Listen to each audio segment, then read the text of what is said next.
put the record on? No, right. So first of all, good afternoon, and I'm very happy to have to host Professor Gabrielle Oliveira, who's Associate Professor of Education and Brazil Studies at the Harvard Graduate School of Education. Gabrielle's research focuses on immigration and mobility, merging the fields of anthropology and education through ethnographic work in multiple countries. Oliveira also studies the educational trajectories of immigrant children. She's the author of Motherhood Across Borders, Immigrants and Their Children in Mexico and in New York City, New York University Press. Originally from Sao Paulo, Brazil, Professor Oliveira received her MA and PhD from Teachers College, Columbia University in New York City, and she has been engaged in studying Brazilian migration to Massachusetts and has extensively focused on how immigrant children and families navigate newfound educational systems amid a global pandemic. So join me in welcoming Professor Oliveira for today's talk of the Research Colloquium. Thank you for accepting, Gabrielle, and the floor is yours. Thank you. Thank you. Thank you so much. Hi, everybody. Thank you, Professor Picardo, for the invitation. It was nice that we met. We met 2 days, I think, before the world closed. Yeah, right? Back in, I want to say it was like March 5th of 2020. So almost 2 years, and it was my last trip for a while. It was to Toronto, and it was such a pleasure to be at OISE with folks I'm really good friends with Professor Cassie Brownell. She's a dear friend and a great colleague. So I'm very excited to be here. I'm a fan of the work you're all doing at OISE. So it was one of my favorite talks to do when I was there, because there's so much to learn from the Canadian experience with immigration. There's so much that is different, right? And I think that it's sometimes there are assumptions, right, of common experiences, but they're very different because of the host, right, and how that is articulated. So I'll try to talk less than 50 minutes. I'll go for, because I think it's more fun to do more questions and answers and just have a conversation and take this wherever you all are interested in. So even if it's not precisely on what I'm talking about, but if it's other things, happy to do that. So I will share. This is that awkward moment, right, when somebody tries to. No, it functions very well. Yeah. Okay. Can you see? You can see my presentation? Yes. Okay. Let me see if I can open up so I can see more of you. I finally figured out a way to see people and the slides. Yeah. All right. So the project that I'm talking to you all about today is actually the work that I'm working on right now. Hopefully will become a book. So send good energy for me, good writing energy, so I can get this done. But the title is Now We're Here, Family Separation Policies at the Border and the Impacts on Children's Education. So I'll give you just a quick view into why this work has been interesting to me, how I got into this. I'm an anthropologist of education. So I was always, interested in why people do what they do, and more interested in what they do versus just what they say. So that's why when I see some projects that are all interview based, I think they're wonderful, but I'm also very interested in participant observation and ethnographic methods to kind of see, sometimes what people say is different from what people do. And those are really interesting findings when you think about education, right? So sometimes discourse is totally divorced from practice. And why is that, right? So in immigration, as a field was a field that has been heavily dominated by economists and sociologists. So anthropologists by way in have been really about, the ethnicity, the culture, the belonging piece. So my research agenda, right? So the book that Professor Picardo mentioned, Motherhood Across Borders, came out of my dissertation as a graduate student. That it was, a 5-year project that culminated in the book. Then after that, I did work with Dominican youth in GED program. So the GED program is it's like the high school equivalence program, right? So a lot of immigrants that arrive to the United States sometimes age out and they can't take high school classes anymore. So they go to these alternative programs. So I did some work in that. Then when I moved to Boston from New York, I started working with Brazilian immigrant families in a town here called Framingham, which is really the 4th largest concentration of Brazilian immigrants in the United States. So I remember when I took the job at Boston College, now I'm at Harvard, but when I took the job at Boston College, it felt like I was closing a circle, kind of going home without going home, right? So I've been in the US for 15 years. So if you are anything like me, if you are, if you're in Canada or wherever you are, but you're not originally from, right? Like, I think I've always carried this guilt of what am I doing for my country? Am I doing enough? Am I the true diaspora that should be, lifting folks up and returning all the privilege, right, that I got with my own education. So it's been a really interesting piece to kind of think about, the Brazil piece. And then now I'm starting my new research project in Brazil with Venezuelan migrants at the border. So that one I'm also really excited about, to be able to go back and do field work in Brazil. So then this particular piece on the families who are separated, and I'll talk about the policy in a minute, but I really think about immigration through the lens of inequality, right? So what are the forces within inequality that lead people to have to migrate, right? So it's kind of this play on agency and structure, right? While we know everybody has agency, the agencies, it's constrained by the structure, right, that folks live in. So when people say, well, these families chose to go to the United States, what does it mean when we say choice, right? Is it a true choice, or is it the best case scenario for survival? Is it to escape poverty, to escape violence? Is it to try for a better life?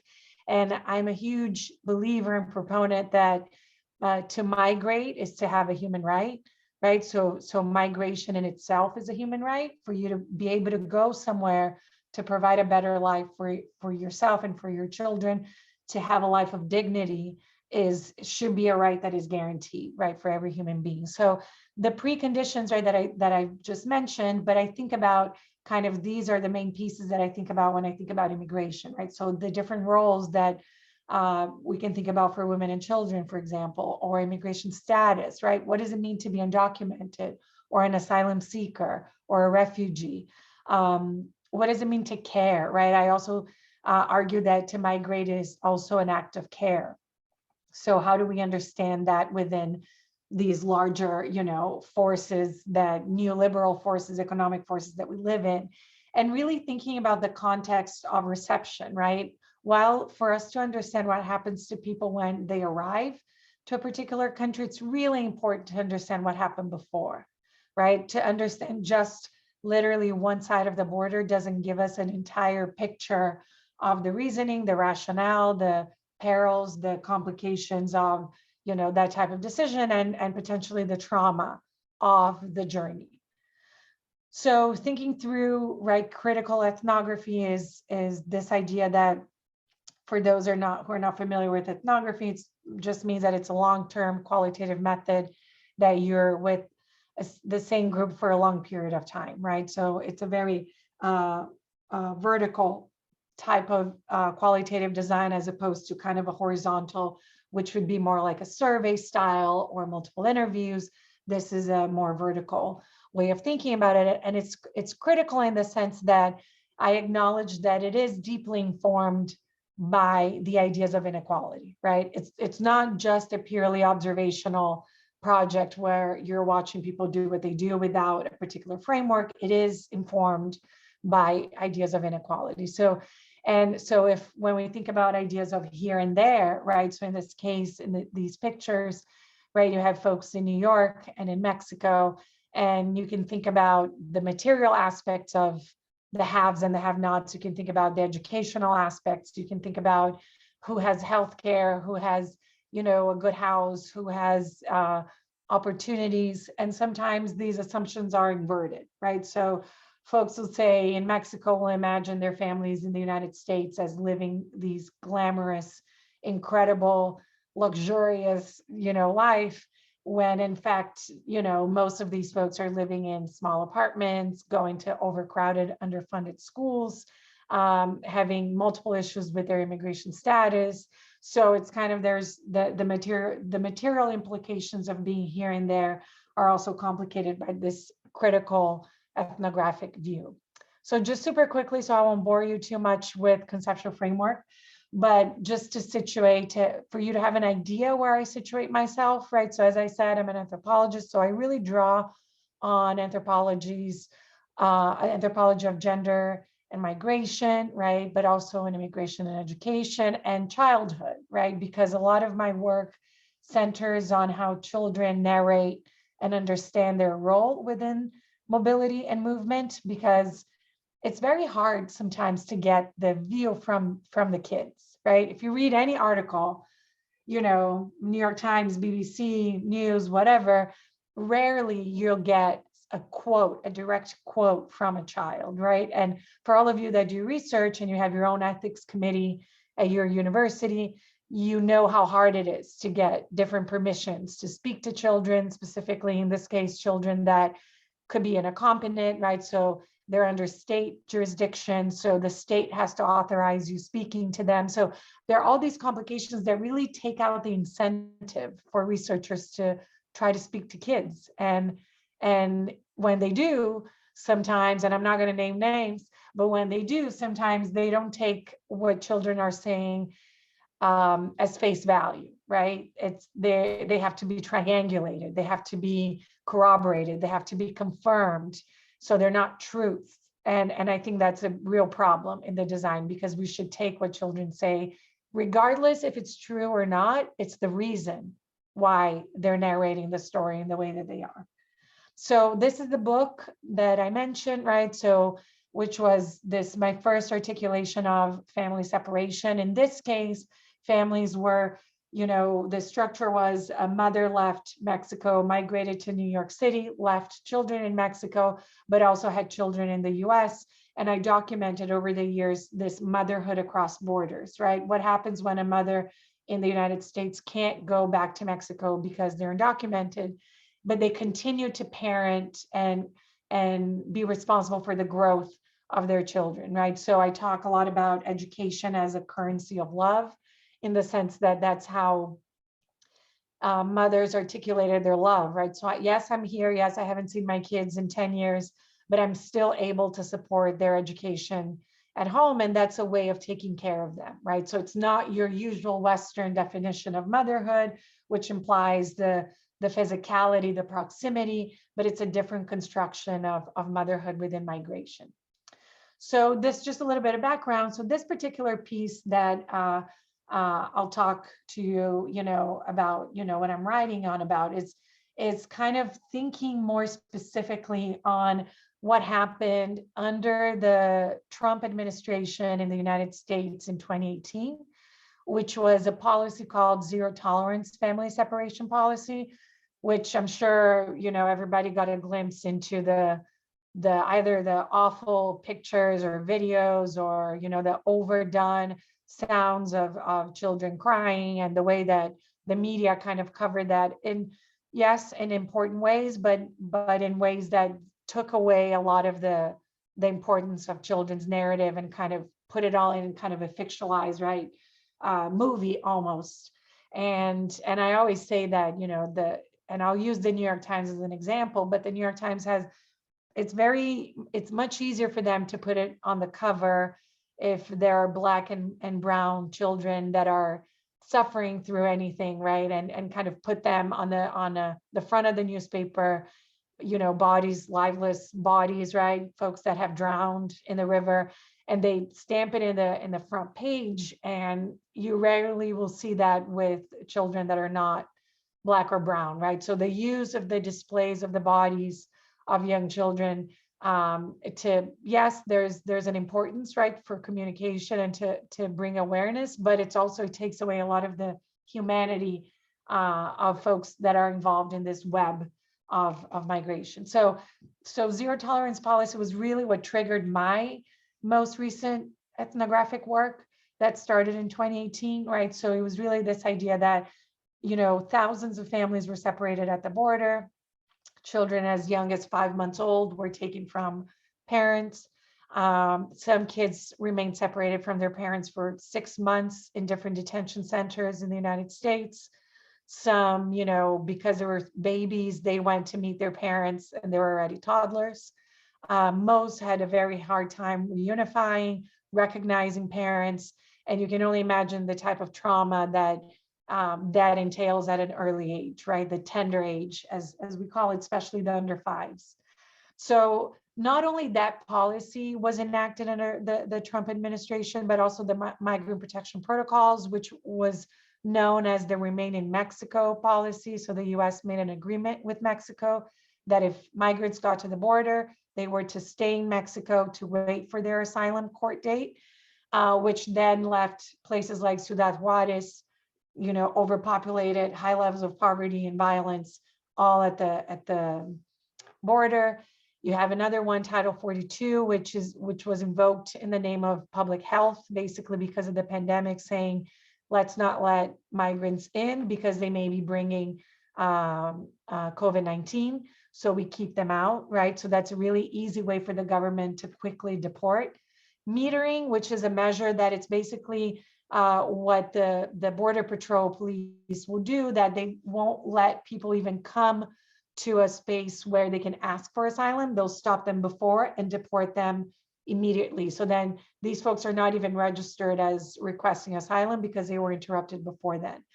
And then the federal police here, the equivalent is Immigration and Customs Enforcement, right? ICE raids that really that we've seen in factories and outside courts and schools, and to kind of round up and take folks and deport them in a fast way.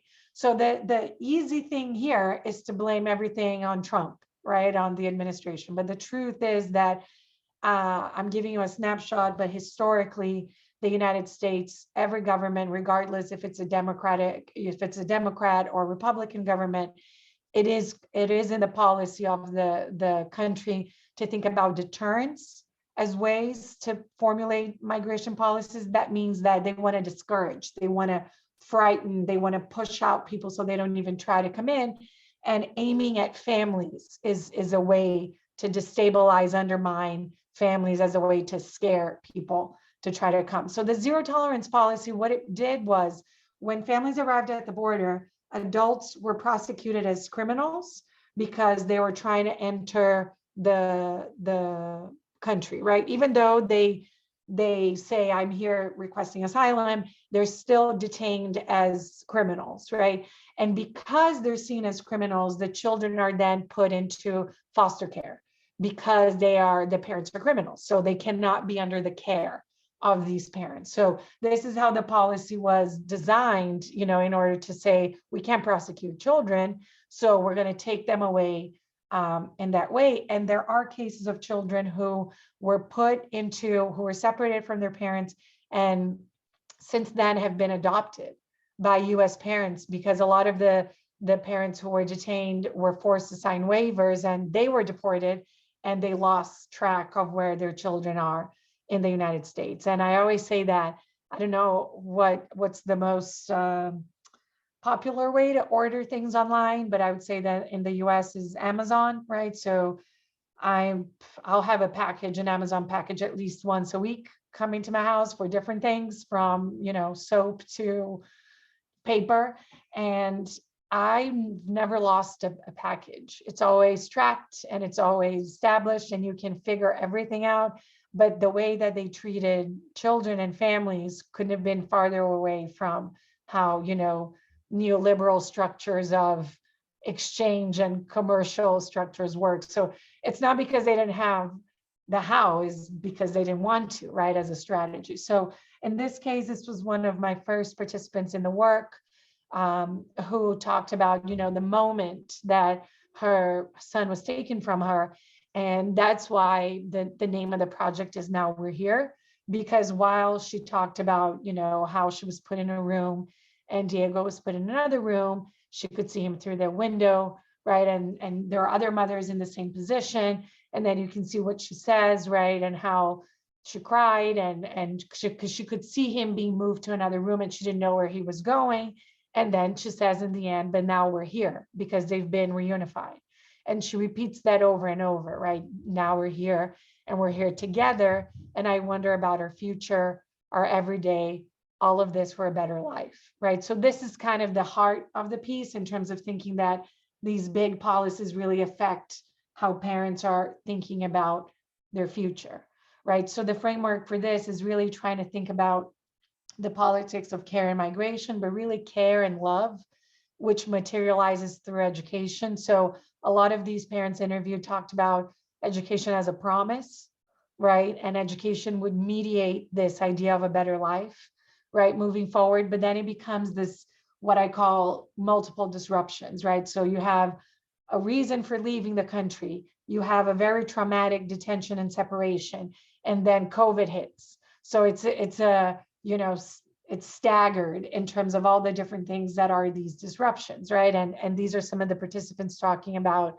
how it's one more thing to have COVID, right? Or to be in a pandemic, or one of the participants talking about how she lives in emergencies, right? It was the emergency in her home country, it was the emergency of the border, and it's now the emergency of this pandemic. And then a 6-year-old talking about how there are new nightmares, right? So maybe there were nightmares before, but now there are new ones added to what was already a complication. So the multiple disruptions framework comes from this kind of multi-phase disruption that I've documented in my work, right? Which is what I just mentioned, the detention and separation, the reunification conditions, right? The COVID-19 and the inequalities that come with that. And then when COVID hit and remote schooling happened, there were serious breakdowns in care, because for the families that I'm talking about, they're all from Central and South America, right? So they're Latinx, right, population in the United States. And so only 16% of this population was able to work from home. So they were essential workers, frontline workers who are bagging groceries, in supermarkets, cleaning spaces. So they didn't have the privilege to care at home and assist their children. And education was such an important piece for them. And that breakdown in care really brought everything to bear, right? And this idea of I sacrificed so much for us to be here, and now I can't provide this assistance, this care at home. So the multiple disruptions framework, because of this previous slide, is really, right, the kind of the pre-migration. So really talking about the participants' life before the journey and at the border, and then the COVID disruptions, thinking about how, all these things add up in the way that they're trying to think about, basically, was it worth it, right? And this is a question that in my first project, the Motherhood Across Borders, every time I did a book talk, people will ask me, did you ever ask your participants if they would do it again? And I was like, absolutely not, because it's such a painful question, right? To in hindsight, right? What I can't ask a mother that hasn't seen her child in 10 years. Oh, now thinking about that, would you do it again? It feels very, callous and superficial, but the questions are more about how do you think, right? All of this and your life, how do you think it has changed for you, for your kids? And education becomes this lifeline of, yes, everything may be falling apart, but my kids are going to schools here that are better than the schools that they were going, right? They're going to have more opportunities here, or at least there's the idea that they're going to have more opportunities, right? So it's kind of, they hold on to this idea of the American dream that is really much, kind of, if you work hard, you're going to see the return. And we know that, maybe you'll disagree with me, but we know that meritocracy is not really what it seems to be, but that's still, right, something that it's very close to how they're thinking about their lives. So the ethnography in itself, right? So 16 families.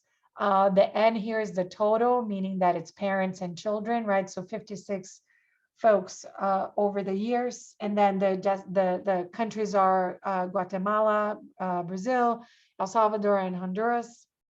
And then these are all the different ways that I've been, collecting data. One of the ways, again, with the children is to think about their own productions and how they narrate, right, their existence. So in this picture here is one of the kids writing in Portuguese that, this is an airplane, and then how they got in the middle of nowhere in California, but their parents were in Rio de Janeiro. But then he goes to the airport and he goes to the plane, and the plane was ginormous, and they go to, so these are all the, and this is a 6-year-old, right? So articulations of journeys, of existence, of mobility, of dislocation, and that are really important for us to understand how children are coping, right? And what it is that is important for them, and how they're part of these larger migration flows. So with the COVID impact, in 2019, it was all in person, right, that I was collecting data. Then 2020, 2021, I had to pivot to more multimodal digital ethnographic methods, which meant WhatsApp. I don't know if folks are familiar with that WhatsApp. Latin Americans are huge on WhatsApp, but for some reason, US folks have not caught up to it. But so way that, what I ended up choosing here was to capitalize on ways that the participants in the research were already using, right? I didn't impose, I didn't say, let's connect on Zoom or on Google Meets or on Teams or whatever, right? No, what is it that you already use to communicate with your family? And that's going to be your channel with me as well. But those changes don't come without the considerations of constraints, right? What does it mean to talk to a child mediated by a screen when adult has to be the one that connects, that links the whole thing up? So all these things were really important, right? And this is an example of an online classroom observation, right? So this is what, if I'm doing observations in a school, what it pivoted to. So being in this place, which was really interesting because there's a lot that you can see with the camera in terms of their homes and who would come into the frames. And, a lot of parents were leaving little cookies or a glass of milk, or putting a pillow behind their kids' backs, and, doing different things that you can kind of gauge more. Or during breaks, some of the kids would turn and take care of a baby that was, in the same room. So you could kind of understand a little bit more what they were doing. And in this case here, a one-on-one conversation, right, online, what it would look like. And then the key findings, and I'll just stress one of the findings, and then I'll stop and we can talk more about it, I promise. So the key findings, and hopefully what you're seeing is how I'm organizing the chapters for the book. So again, send me good thoughts. So kind of looking at the first piece, which is the parental sacrifice and the promise of education, which is how the parents have narrated the reasoning behind leaving. They describe detention, they describe separation, and then the children do the same. They describe in a mirrored way the same moments that the parents are describing, but they're very different in their articulation. So then it's a different chapter. And then talking about in the classroom, how the teachers really struggled to engage with the realities of these children, right? And what we call, these pedagogies of silence, and children trying to create the spaces to exist and to talk about the things that matter to them. And then the breakdowns in care and schooling. And then finally, a chapter that talks about all the ways in which families are articulating recovery and loss, right, within this pandemic moment. So I'll focus on this one, on this particular chapter, which is in the classroom, the silence and noise. And I named silence and noise because when children were talking about, their experience, that was noise for the teachers, right? So they had to actively say, this is not the time. We won't be talking about this right now. We got to move on to the next lesson, right? Which meant that they would actively silence, children once they were trying to speak about different things. So what I observed with this idea is that, for example, you would have rug time, right? So the children will be sitting around the rug, as a rug that you can see in this picture, and they would start talking, about, you have to say, the teacher calls them out and says, Maria, did you bring lunch from home, or are you going to buy it at school, right? And that was an everyday activity for first graders. So she would go one by one, and then, the fourth child that she called, the child said, yeah, I brought lunch from home, and the lunch that I brought is this sandwich that is called misto quente, which is a Brazilian sandwich that has ham and cheese. And that's what I used to eat at home in Brazil. But then when we were in Mexico, they only gave us burritos at the place. And the blanket that they gave us was, aluminum foil. And the child kept going in that circle that was about, did you bring lunch from home, or are you going to buy lunch in school? And the teacher said, okay, next, did you bring lunch? So is this skipping of, or the silencing of that. And that's one example of the multiple ways in which children would insert themselves and put out, what was latent and salient to them, but the teachers felt constrained in what they could do, right? And all the teachers that I worked with were immigrants themselves.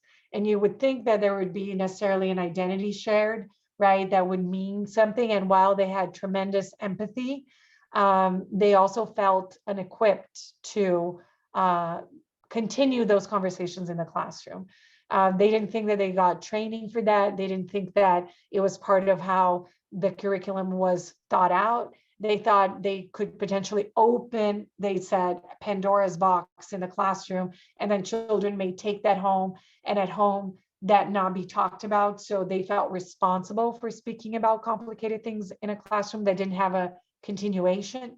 And really this constrained care is something that, they would say, we can be with them from 9 to 3, but then when they're home, how do we make sure that they're being looked after, and then these conversations continue, and then they're getting the support that they need? So they felt very constrained while enacting these pedagogies of silence. They still felt very constrained about how much they could do. So it was almost a defense, to kind of keep everything contained so that they could manage that containment, as opposed to have to manage things that may bleed out of the classroom, which is a super interesting concept, because we know that what comes into the classroom is also part of lived realities, right? So they're not separate, but in this particular structure in public schools here in the United States, that's what we see, right? This kind of heavily structuring around what curriculum looks like.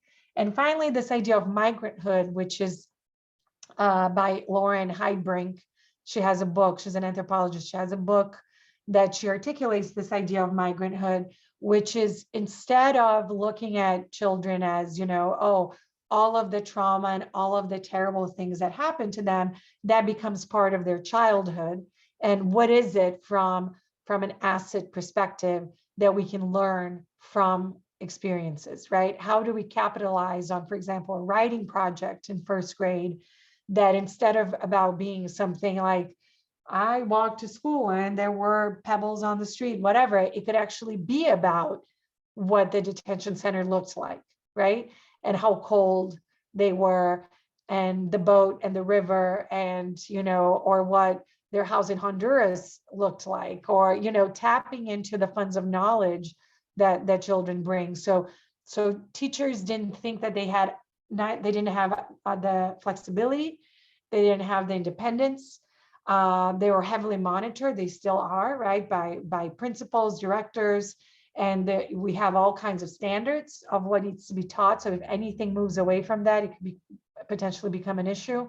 Unfortunately, the United States, in the last year and a half, has passed over 100 bills and a lot of laws that are dictating what teachers in kindergarten to 12th grade can teach.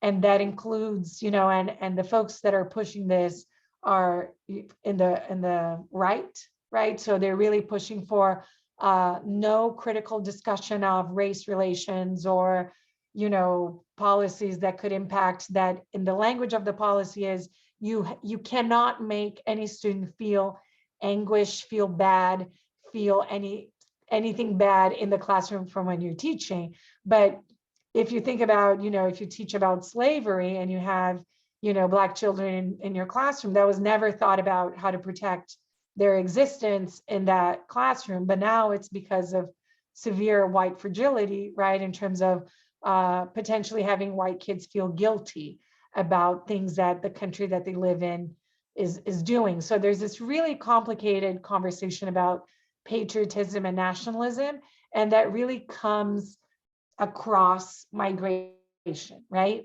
This idea of border protection and who comes in and who gets out, and during the Trump years, kind of the chant, build that wall, right? That you could see young children doing that in classrooms or playing, I'm going to be border patrol and you're going to be the immigrant coming in. So those things get into play, and they get into the classroom. And now teachers are being even more, pressed to not be able to engage with that, which makes them try to not talk about it at all, because they could be sued, they could lose their jobs, right? So those are all some of the complicated pieces about the classroom.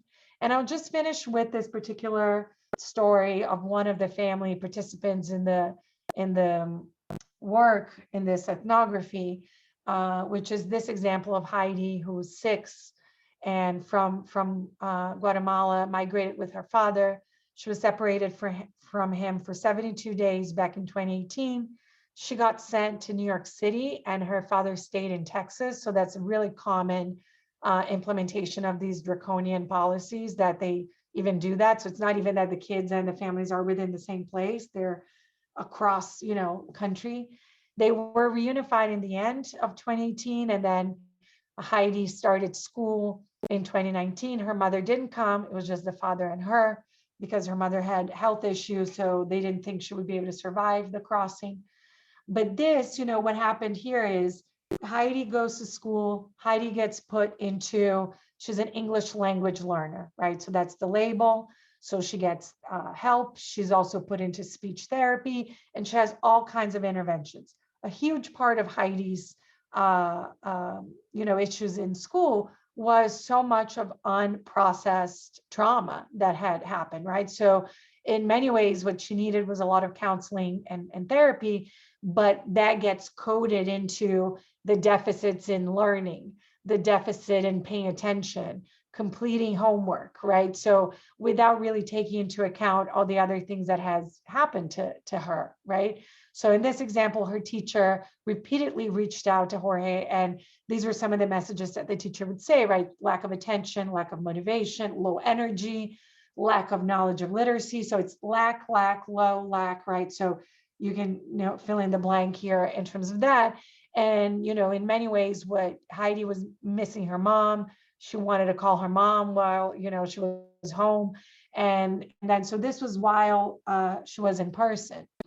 So one of the things that we worked with the teachers was for the teachers to elicit narratives from the kids through drawings, right? So if it's something that teachers are not trained as school psychologists, and there's a lot of responsibility for doing things in the classroom that may feel therapeutic, but may also, trigger moments of, sadness and profound depression and anxiety.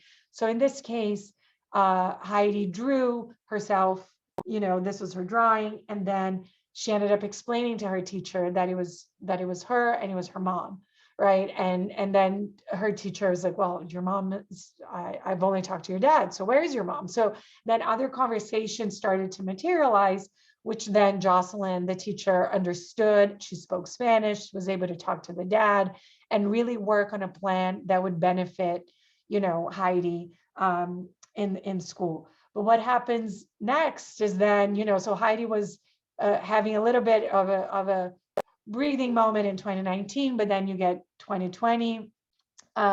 She's in full remote learning. Teachers are different because of the remote. A lot of shifting happens. Then you get again, the teacher here contacting the dad saying she's turning off the camera, she's not participating, not completing assignment, not staying in her chair, right? So you can see the parallels between the first description of the first teacher to this description. But then this teacher again doesn't have Heidi's information, right? Because even though me as a researcher, me knowing all of this, I am not to disclose any of this unless the parents allow me to, right? So it's something that what we can do with the training with the teachers is to really try to have folks thinking about how to elicit these particular stories and how to include that in the curriculum and in the icebreakers that they may have in the school. So, you know, for Jorge, the dad, what ended up, you know, in this very thoughtful reflection that he had was really this idea that I wonder how we can share how much we care about our children. You know, I wonder if basically is this idea of how can we share that we care so deeply that we decided to do all of this without being judged or put in a place of why would you put your children through all of this, right? Then he says, I wonder if I share, will they care, right? So meaning if you share everything that has happened, but there's a lot of shame for him to share that. He thinks that he put his child in danger. He thinks he's responsible for traumatizing, you know, Heidi. So sharing that also takes a toll into how he's able to articulate that. So then he continues, things are hard, but this is another disaster, you know? I am hopeful that maybe the teacher will understand Heidi.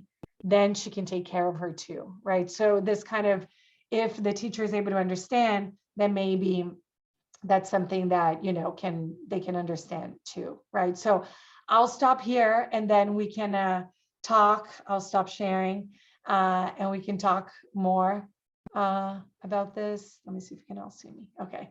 And yeah, thank you so much. Thank you very much for this talk. So interesting and really moving also. Thank you so much. And also for the articles that you shared with us. So we have now our question and answer time. I'll stop recording. This time I remember. Is it? Stop recording.